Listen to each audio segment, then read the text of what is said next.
Ẹ káàbọ̀ sí Mashola Gist TV. Happy Monday to you all. A kú ọ̀sẹ̀ tuntun. Ọ̀sẹ̀ yìí, ọ̀sẹ̀ ayọ̀, ọ̀sẹ̀ ìdùnnú, ọ̀sẹ̀ ìgbéga ló máa jẹ́ fún èmi àti yín. A kú oṣù tuntun náà. Today is December 1st. Oṣù yìí, oṣù àlàáfíà, oṣù ìgbéga. Oṣù yìí á bí oríṣiríṣi èso rere nínú ayé mi àti yín. Gbogbo nǹkan tí a fẹ́ nínú oṣù yìí, Ọlọ́run á bá wa lé kúrò. A dúpẹ́ fún gbogbo àwọn ìkágbá ritual tí queen wa ti ṣe. Gbogbo nǹkan tí ó ti lọ ní agbára Ọlọ́run nínú ayé àwọn àti bàbá wa Erin ńlá kò ní padà wá mọ́ láíláí. A gbọ́ wípé wọ́n parí gbogbo ritual wọn. Nǹkan tí a gbọ́ nìyẹn. Oríṣiríṣi ìṣẹ̀lẹ̀ ló ṣẹlẹ̀ o nígbà tí wọ́n ń ṣe ritual, ṣùgbọ́n Ọlọ́run Elédùmarè ọba aláàánú ó kágbá gbogbo ẹ̀. Ọlọ́run dójú ti àwọn ẹni ibi, Ọlọ́run dójú ti àwọn ọ̀tá. A gbọ́ wípé bàbá wa Erin ńlá wọ́n ṣe àdúrà fún Tadenikawo. Ẹ gbọ́ àdúrà tí bàbá wa Erin ńlá ṣe fún ọmọ wọn. Ẹ jẹ́ ká jọ gbọ́ fúnra wa.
Ìgbà tí wọ́n parí ritual yìí, wọ́n ní ó ní àdúrà tó yẹ kí bàbá wa Erin ńlá kan ṣe fún Tadenikawo.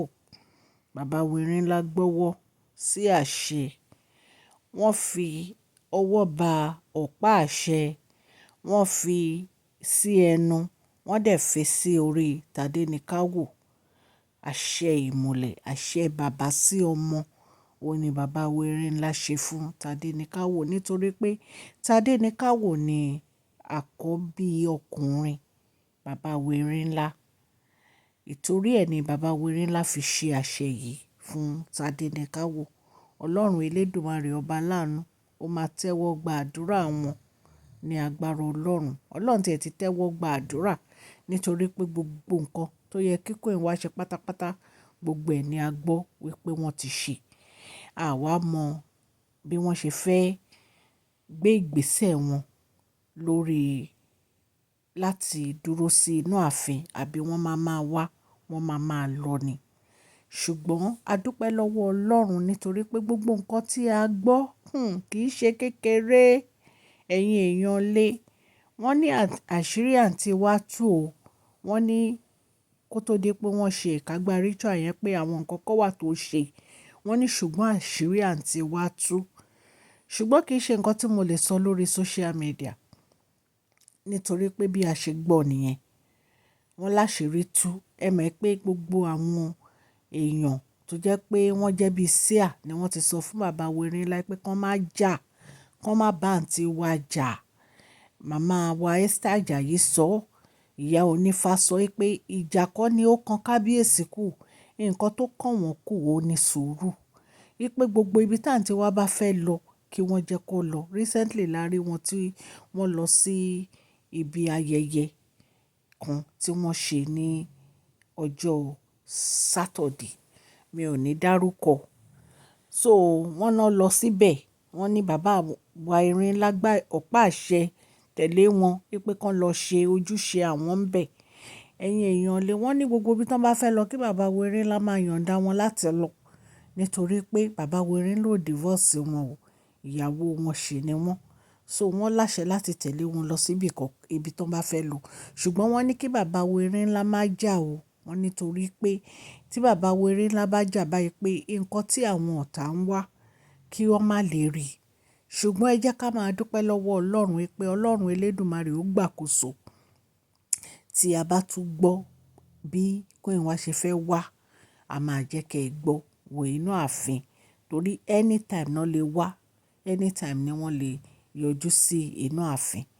Ṣùgbọ́n Ọlọ́run Elédùmarè á dúró ti bàbá wa Erin ńlá nítorí bàbá wa Erin ńlá gbìyànjú gan, wọ́n try. Ọkùnrin ò gbọdọ̀ gbìyànjú tó nǹkan tán ṣe. Ọlọ́run Elédùmarè á wá dá ẹ̀mí bàbá wa Erin ńlá sí, wọ́n á pẹ́ lórí ìtẹ́ yẹn kọrin kéṣe.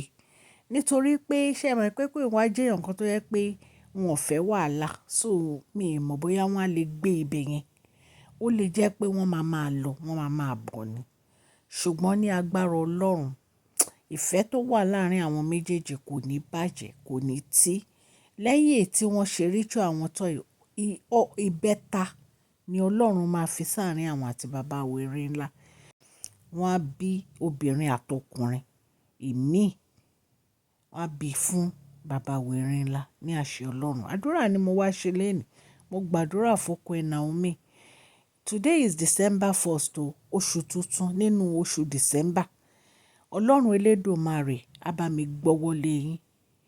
Gbogbo nǹkan ogun tó ti ṣẹ́ nínú ayé yín kò ní gbérí mọ́. Ìfẹ́ tó wà láàárín ẹ̀yin àti bàbá wa Erin ńlá kò ní bàjẹ́ ní agbára Ọlọ́run. Ọlọ́run Elédùmarè á bá mi dá ẹ̀mí bàbá wa Erin ńlá náà sí. Á dẹ̀ dá ẹ̀mí tẹ̀yin náà sí.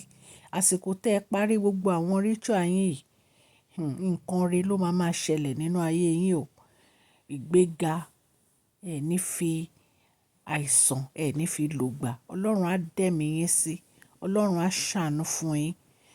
Ní gbogbo ọ̀nà lọ́lọ́run máa fi ṣàánú fún yín.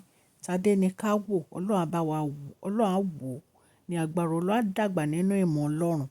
Ó ti rí bẹ́ẹ̀, ó ti ṣe bẹ́ẹ̀ kí a rọ̀rọ̀ mu. Àmín lórúkọ Jésù. Ẹ̀yin èèyàn tẹ́ ń gbọ́ mi. Oṣù tuntun la bọ́ sí, oṣù ayọ̀, oṣù àlàáfíà, oṣù ìgbéga, oṣù ìdùnnú ni ó máa jẹ́ fún èmi àti yín o. Gbogbo nǹkan tá à ń wá nínú oṣù yìí ó máa tẹ̀ wá lọ́wọ́. Bí mo ṣe máa ń sọ o, orúkọ mi ò yí padà, Máṣọ́lá ni orúkọ mi. Yorùbá ni à ń sọ lórí ìkànnì yìí, à ń sọ nítorí pé a fẹ́ gbàgbé àṣà wa. À ń sọ̀rọ̀ nípa royal gist. Ẹ̀yin èèyàn lè tẹ́ bá tí subscribe, kí lẹ̀ ń dúró ṣe subscribe sí channel yìí so that a bá ti post any gist ẹ máa rí. Ẹ follow mi lórí Oore-Ọ̀fẹ́ Gist TV. Ibẹ̀ láti fẹ́ ṣe prize giveaway wa on December 15 ni. So ẹ follow mi, tẹ́ bá ti subscribe sórí channel yẹn lọ subscribe. Ọlọ́run á gbàdúrà gbogbo etí tó ń gbọ́ mi o. Please share, like and subscribe. God bless you all. Mashola Gist TV, love you all.